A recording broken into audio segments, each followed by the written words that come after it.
Baik, assalamualaikum warahmatullahi wabarakatuh. Ya, semoga kalian dalam keadaan sehat.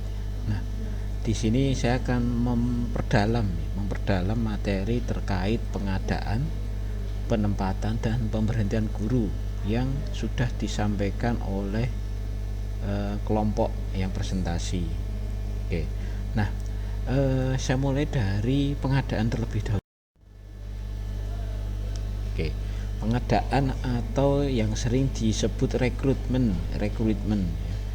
Jadi pegawai di suatu instansi atau lembaga itu kan ada berbagai macam kondisi ya.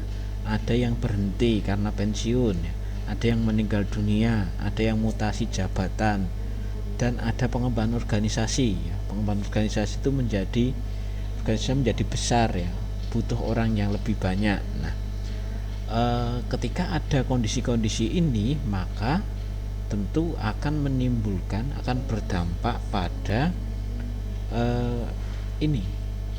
jabatan atau peran-peran yang kosong yang membutuhkan orang baru atau membutuhkan pengisi jabatan tersebut. Nah, maka dari itu timbul yang namanya apa? Formasi lowong. Nah, atau disebut sering lowongan pekerjaan itu karena ini ya. Karena dalam suatu instansi atau dalam lembaga itu ada yang berhenti, ada yang meninggal dunia, ada yang mutasi, atau ada pengembangan organisasi. Nah, dengan adanya formasi yang lowong, maka instansi atau lembaga itu butuh rekrutmen pegawai atau butuh pengadaan pegawai. Nah, alurnya apa ya? Alurnya dalam pengadaan pegawai itu yang pertama adalah analisis kebutuhan ya. Nah, jadi dianalisis ya, butuh berapa orang, spesifikasinya apa, kualifikasinya apa. Nah, dari analisis kebutuhan maka muncullah draft formasi ya. Draft formasi yang diusulkan ke pimpinan ya, atau ke bagian SDM, sumber daya manusia yang bertugas ini untuk mengadakan rekrutmen pegawai. Nah, kemudian ditetapkan formasinya, diumumkan itu, kemudian pengadaan pegawai. Nah, ini pengadaan pegawai dalam versi umum di semua instansi sama, di semua lembaga sama. Nah, tidak terkecuali dengan guru. Guru itu dalam pengadaan atau rekrutmen guru ya, itu juga seperti ini seharusnya ya. Ada yang berhenti, ada yang meninggal, ada yang mutasi, ada yang pengembangan organisasi. Contoh, di suatu sekolah itu ada yang pensiun dan ada yang meninggal dunia, ada yang mutasi ya, yang ditarik ke dinas misal, atau ada pengembangan organisasi, sekolahnya tambah kelas ya, otomatis kan membutuhkan guru baru ya, Nah, maka dianalisis kebutuhannya. Guru yang dibutuhkan itu guru apa? Guru mata pelajaran atau guru olahraga ya, atau apa? Guru kelas misal di SD. Nah, seperti itu. Maka diajukan ya, draft formasinya itu diajukan ke dinas. Dinas sampai ke pemerintah daerah, kemudian dibukalah melalui CPNS, penetapan formasi. Karena yang berhak menerima guru itu adalah Pemda kalau itu PNS ya. Kalau itu hanya guru honorer, guru tidak tetap, itu bisa sekolah, bisa Pemda ya. Tidak mesti harus pemerintah daerah, tapi sekolah juga bisa. Nah, maka ini penetapan formasi ini menjadi penting ya. Siapa yang menetapkan ya? Akan dijadikan guru tetap atau guru tidak tetap atau guru PNS. Nah, itu di bagian pengadaan. Kemudian setelah diadakan, maka setelah direkrutmen, maka tahapan penyaringan itu sampai adanya ini penempatan pegawai. Nah, hasil dari pengadaan pegawai tentu adalah pegawai yang sudah terseleksi. Nah, maka ada tahap selanjutnya adalah pengangkatan. Nah, pengadaan pegawai itu tidak hanya pada pegawai baru, tapi juga ada pegawai yang promosi atau mutasi. Bisa dari sekolah A ke sekolah B, itu kan juga pengadaan pegawai sekolah B-nya. Nah, maka pengangkatannya ada dua, ada pegawai baru dan pegawai yang promosi atau mutasi.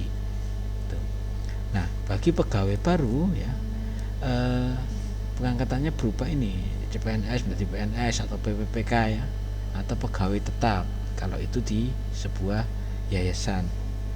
Nah, bagi PNS ya atau PPPK, maka dalam hal ini guru itu ini wajib menandatangani ya, pernyataan bahwa bersedia ditempatkan daerah khusus selama 10 tahun. Nah, ini penempatan bagi guru-guru PNS ya. Kalau ada yang membutuhkan di daerah khusus itu ya. Tapi kalau tidak ada ya sesuai dengan dia mendaftarnya di mana, itu pengangkatan penempatannya. Kemudian nah, bagi guru-guru yang dalam jabatan ya, ada namanya promosi atau mutasi, misal diangkat ke pengawas atau diangkat ke kepala sekolah di sekolah lain ya. Tuh, maka ada yang namanya ganti jabatan atau kenaikan pangkat ya. Pangkat itu yang golongan 3A, 3B, 3C itu, 2A, 2B, 2C itu. Nah, bagi guru-guru yang ini tidak naik pangkat dan naik jabatan dalam lebih dari 8 tahun ya, maka biasanya akan kehilangan hak tunjangan gaji gurunya ya. Maka guru itu secara berkala wajib naik pangkatnya dari 2A, 2B, 2C dan sebagainya, itu wajib ya. Kalau tidak, maka kehilangan hak tunjangan gaji guru. Nah, itu penempatan. Nah, setelah ditempatkan maka diberi pembinaan atau pengembangan sumber daya manusia. Nah, ini akan dibahas di sesi yang berikutnya, di perkuliahan yang berikutnya. Nah, kemudian setelah ada pembinaan ya, maka diketahui ya, guru-guru ini ada yang perform, ada yang tidak, ada yang sesuai dengan harapan, ada yang tidak. Maka ada yang namanya pemindahan dan pemberhentian, atau biasa kerennya adalah mutasi pegawai. Nah, pegawai dalam jabatan itu ada dua, ada pensiun dan usia aktif. Kalau usia pensiun maka otomatis tentu harus mengurus pensiunnya ya. Nah, kemudian yang usia aktif ini yang belum masanya pensiun itu dibagi menjadi dua lagi, yang mampu bekerja dan yang tidak mampu bekerja.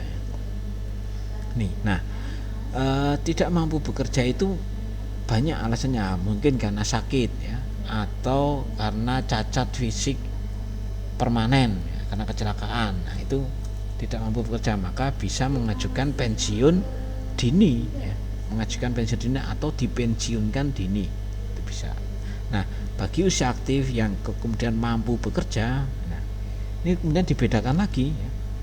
Ada yang hasil kerjanya itu kurang, ada yang hasil kerjanya itu baik ya.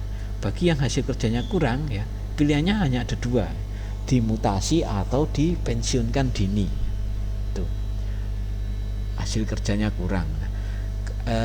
Kalau yang dipensiunkan dini jelas ya, mengurus berarti pensiun dini. Atau kalau yang mutasi ya, mutasi itu ada yang turun jabatan atau ada pindah tugas ya. Contoh kasus misal kepala sekolah ya, usianya masih aktif, masih lama pensiunnya, tetapi hasil kerjanya itu dianggap kurang memenuhi syarat atau kurang memenuhi ekspektasi, maka bisa saja dimutasi, diturunkan jabatannya, dijadikan guru biasa, tidak kepala sekolah, atau bisa dipindah tugaskan di sekolah lain. Nah, itu